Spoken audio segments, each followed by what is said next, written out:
വിനിഷ, സംസ്ഥാന സമ്മേളനത്തിന്റെ അവസാനവട്ട ഒരുക്കങ്ങളിലേക്ക് കൊല്ലം കടക്കുകയാണ്. അതിന്റെ ഏറ്റവും പ്രധാനപ്പെട്ട ഒന്ന് പതാക ജാഥ വരുന്നു, ദീപശിഖ ജാഥ വരുന്നു, കൊടിമര ജാഥ കൂടെ തുടങ്ങുകയാണ്. കൊടിമര ജാഥ തുടങ്ങുന്നത് എവിടെ നിന്നാണ്? ശൂരനാട് നിന്നാണ്. ശൂരനാട് രക്തസാക്ഷി മണ്ഡപത്തിൽ നിന്നാണ് തുടങ്ങുന്നത്. അപ്പോൾ എന്തുകൊണ്ടാണ് അവിടെ വെച്ച് തന്നെ കൊടിമര ജാഥ പുറപ്പെടണം എന്നൊരു തീരുമാനത്തിലേക്ക്, അങ്ങനെ ഒരു ആവശ്യത്തിലേക്ക് പാർട്ടി പ്രവർത്തകരൊക്കെ എത്തുന്നതെന്നുള്ള ഒരു കഥയുണ്ട്. അതെ, പാർട്ടി എന്തുകൊണ്ട് ശൂരനാട് നിന്ന് കൊടിമര ജാഥ തുടങ്ങി എന്നതിന്റെ കഥ അറിയണമെങ്കിൽ നമുക്ക് ശൂരനാടിനെ കുറിച്ച് അറിയണം. ശൂരനാടിന്റെ വിപ്ലവ ചരിത്രം അറിയണം.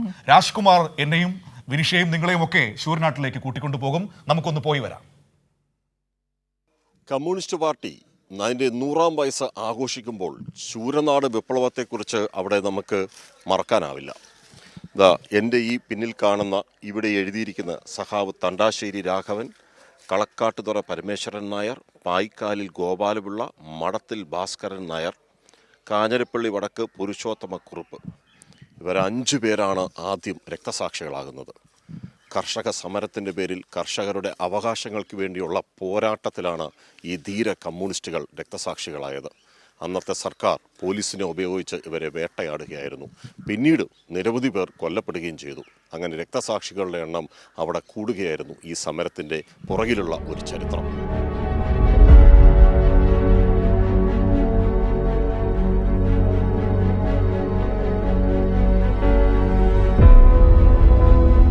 പുന്നപ്ര വയലാർ ദിനം ശൂരനാട് പൊയ്ക മൈതാനത്ത് വിപുലമായി ആചരിക്കാൻ കമ്മ്യൂണിസ്റ്റ് സെൽ എടുത്ത തീരുമാനം ആശങ്കയോടെയാണ് കോൺഗ്രസും ജന്മികളും കണ്ടത്.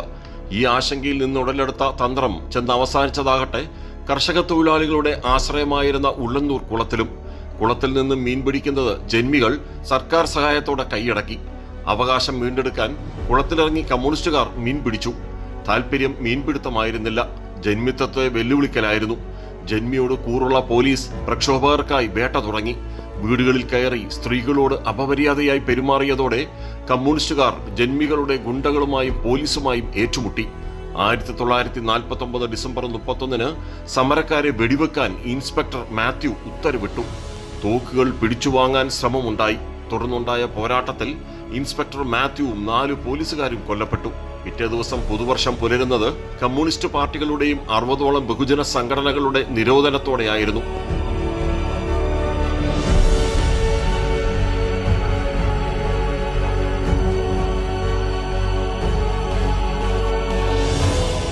പട്ടാളം ഇറങ്ങി കമ്മ്യൂണിസ്റ്റുകാരെ തെരഞ്ഞുപിടിച്ച് പീഡിപ്പിച്ചു.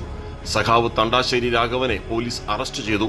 ക്രൂരമായ മർദ്ദനത്തിൽ ശൂരനാട് കലാപത്തിന്റെ ആദ്യ രക്തസാക്ഷിയായി. പിന്നാലെ 4 സഖാക്കൾ കൂടി രക്തസാക്ഷികളായി. പിന്നെയും പലരെയും കസ്റ്റഡിയിലെടുത്ത് കൊന്നുതള്ളി. മൃതദേഹം പോലും പുറംലോകം അറിയാതെ നശിപ്പിച്ചു. ആ കുളത്തിലെ മീൻപിടുത്തക്കാരുടെ എല്ലാ അവകാശങ്ങളും നിഷേധിച്ചുകൊണ്ട് അന്നത്തെ തഹസിൽദാരെ തെന്നല കുടുംബക്കാർ തഹസിൽദാരെ സ്വാധീനിച്ച് ആ തഹസിൽദാരെ കൊണ്ടുവന്ന് ലേലം നടത്തി ആ പ്രദേശത്തെ തൊഴിലാളികൾ ആ മത്സ്യം പിടിച്ച് ഈ ജന്മിത്വത്തിനെതിരെയുള്ള ഒരു പോരാട്ടമായിരുന്നു ഈ ഉള്ളന്നൂർ കുളത്തിൽ നടന്ന മീൻപിടുത്ത പ്രക്ഷോഭം.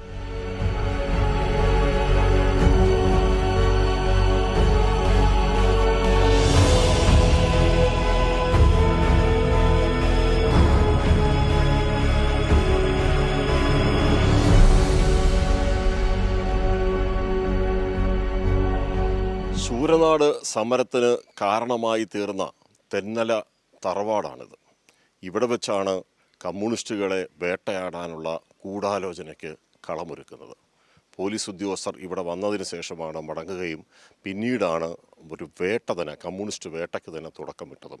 അന്ന് ജന്മിത്വത്തിനെതിരെയായിരുന്നു കമ്മ്യൂണിസ്റ്റുകളുടെ പോരാട്ടമെങ്കിൽ ഇന്ന് 100ാം വർഷം വയസ്സ് ആഘോഷിക്കുമ്പോൾ കമ്മ്യൂണിസ്റ്റുകൾ കോർപ്പറേറ്റുകൾക്കെതിരെയും വർഗീയതയ്ക്കെതിരെയും ഒരേപോലെയുള്ള പോരാട്ടം തുടരുകയാണ്. 1949 ഡിസംബർ 31 അർദ്ധരാത്രി തുടങ്ങിയ പോരാട്ടം 1957 സഖാവ് EMSന്റെ നേതൃത്വത്തിൽ കമ്മ്യൂണിസ്റ്റ് സർക്കാർ അധികാരത്തിൽ വരുന്നതുവരെ തുടർന്നു. ശൂരനാട് കലാപത്തിലെ പ്രതികളെ കേസിൽ നിന്നും കമ്മ്യൂണിസ്റ്റ് സർക്കാർ മോചിപ്പിച്ചു.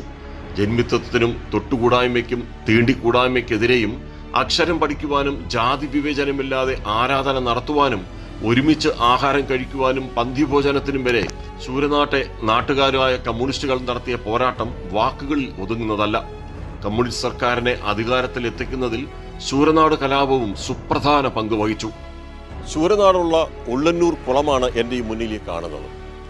ഈ കുളത്തിൽ മീൻ പിടിക്കാനുള്ള കർഷക തൊഴിലാളികളുടെ അവകാശത്തെ ചോദ്യം ചെയ്ത് ജന്മി രംഗത്തെത്തിയതോടെയാണ് കമ്മ്യൂണിസ്റ്റുകൾ ഇതിൽ ഇടപെടുന്നതും അവസാനം വലിയ സമരമായി മാറുന്നതും അത് ശൂരനാട് വിപ്ലവ സമരത്തിലേക്ക് പര്യവസാനിച്ചതും. ഫലം നിരവധി പേരുടെ ജീവൻ നഷ്ടപ്പെട്ടു, രക്തസാക്ഷികളുണ്ടായി. ശൂരനാട്ടിൽ നിന്ന് ക്യാമറമാൻ പ്രമോദ് പന്തിയോടിനൊപ്പം രാജ്കുമാർ. മനു, വർഷങ്ങൾക്കിപ്പുറത്ത് ശൂരനാട് മാറിയിട്ടുണ്ട്, അത് റിപ്പോർട്ട് ചെയ്ത രാജ്കുമാർ മാറിയിട്ടുണ്ട്. രാജ്കുമാർ തന്നെ സ്ക്രീനിൽ നമ്മോടൊപ്പം ചേരുന്നുണ്ട്. 5 വർഷങ്ങൾക്ക് മുൻപ് ശൂരനാട്ടിന്റെ വിപ്ലവ സ്മരണകൾക്ക് യാതൊരു മാറ്റവുമില്ല. ദിവസം ചെല്ലുന്തോറും അതിന്റെ കൂടുതൽ അതിന്റെ വീര്യം കൂടുകയാണ് എന്ന് പറയുകയാണ്. 5 വർഷങ്ങൾക്ക് മുമ്പ് രാജ്കുമാർ ചെയ്ത വാർത്തയാണ് ഇന്നിപ്പോൾ ഞങ്ങൾ പ്രേക്ഷകരിലേക്ക് ഒരിക്കൽ കൂടി പങ്കുവച്ചത്. അത് മറ്റൊന്നും കൊണ്ടുമല്ല, എന്തുകൊണ്ടാണ് ഈ കൊടിമര ജാഥ ശൂരനാട്ടിൽ നിന്ന് തുടങ്ങുന്നത് എന്നറിയാൻ വേണ്ടിയിട്ടാണ് നമ്മൾ ശൂരനാടിന്റെ ആ ഓർമ്മകളിലേക്ക് ഒന്ന് പുറകോട്ട് സഞ്ചരിച്ചത്. രാജ്കുമാർ ചേരുകയാണ് നമ്മളോടൊപ്പം ഇപ്പോൾ കൊല്ലത്ത് നിന്ന് ഈ സമഗ്രമായ വിവരങ്ങൾ പങ്കുവയ്ക്കാൻ. രാജ്കുമാർ, ഞങ്ങൾ ഗുഡ് മോർണിംഗ്. പഴയ കാലം ഒന്ന് ആസ്വദിക്കുകയായിരുന്നു രാജ്കുമാർ ഏട്ടൻ്റെ 5 വർഷങ്ങൾക്ക് മുൻപുള്ള വാർത്തയിലൂടെ. എന്തുകൊണ്ടാണ് കൊടിമര ജാഥ ശൂരനാട്ടിൽ നിന്ന് തുടങ്ങുന്നത് എന്നതിൻ്റെ ഉത്തരം ഇപ്പോൾ എല്ലാവർക്കും വളരെ വ്യക്തമായിട്ടുണ്ട്. കൊടിമര ജാഥ നാളെ തുടങ്ങാൻ പോകുന്നു. ഒപ്പം തന്നെ മറ്റൊരുക്കങ്ങളൊക്കെ ഏറ്റവും അവസാന ലാപ്പിലാണ്. കൊല്ലത്ത് നിന്ന് ഏറ്റവും പുതുതായി പറയാൻ കഴിയുന്നത് എന്താണ്?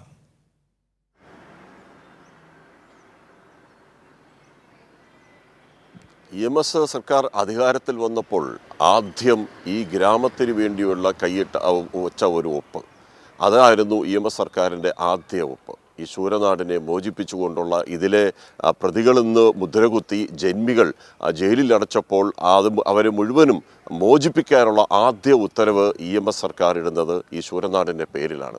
അതുകൊണ്ടാണ് നമുക്ക് ശൂരനാടിൻ്റെ കാര്യം പറയുമ്പോൾ ഓരോ ഇടതുപക്ഷക്കാരനും കമ്മ്യൂണിസ്റ്റുകാരനും അവൻ്റെ മനസ്സിൽ ആളിക്കത്തുന്നത്. അത്രയുണ്ട് വികാരം. അതുകൊണ്ട് തന്നെയാണ് ഇതിൻ്റെ സംഘാടക സമിതി ഇതിൽ കൊടിമരം അവിടെ നിന്ന് വരണമെന്ന് തീരുമാനിച്ചതും. അത് നാളെ രാവിലെ CPIM പോളിറ്റ് ബ്യൂറോ അംഗം MA ബേബി ശൂരനാട് വെച്ച് കൊടിമര ജാഥയുടെ ഉദ്ഘാടനം നിർവഹിക്കും. കേന്ദ്ര കമ്മിറ്റി അംഗം CS സുജാത, സുജാതയാണ് ഇതിൻ്റെ ജാഥ ക്യാപ്റ്റൻ. പത്തനംതിട്ട ജില്ലാ സെക്രട്ടറി രാജു എബ്രഹാം അതിൻ്റെ മാനേജറാണ്. ഇതിൻ്റെ ജാഥ അംഗമായി CPIMൻ്റെ കൊല്ലം ജില്ലാ സെക്രട്ടറി അംഗം S ജയമോഹൻ ഉൾപ്പെടുന്ന 3 പേരടങ്ങുന്ന കൊടിമര ജാഥ നാളെ രാവിലെ അവിടെ നിന്ന് പുറപ്പെടും. 5-ാം തീയതി വൈകിട്ട് മനു സൂചിപ്പിച്ചതുപോലെ തന്നെ അത് കയ്യൂരിൽ നിന്ന് M സ്വരാജ്, അതുപോലെ വയലാറിൽ നിന്ന് PK ബിജു, ഈ കൊടിമര ജാഥ അതിൽ CS സുജാത, ഇവർ 3 പേരുടെയും ഈ ജാഥ പ്രയാണം ആരംഭിച്ച് നാളെ വൈകിട്ട് ഈ പൊതുസമ്മേളനം നടക്കുന്ന ആശ്രാമം മൈതാനിയിലേക്ക് എത്തിച്ചേരും. അവിടെ ഈ മന്ത്രി KN ബാലഗോപാൽ, CPMൻ്റെ സംസ്ഥാന സെക്രട്ടറി കൂടിയായിട്ടുള്ള KN ബാലഗോപാൽ ഇതെല്ലാം ഏറ്റുവാങ്ങും. അവിടെ അദ്ദേഹം പതാക ഉയർത്തും. അതോടുകൂടി സമ്മേളനത്തിനുള്ള ഒരു നാന്ദി കുറിച്ചുകൊണ്ടുള്ള ഒരു വിളംബരമായി അത് മാറും. ഒപ്പം 6-ാം തീയതി മുതലാണ് മറ്റ് പ്രതിനിധി സമ്മേളനങ്ങളും അതിൻ്റെ പാർട്ടിയുടെ അനുബന്ധ മറ്റ് പരിപാടികളിലേക്കും കടക്കുക. മനു.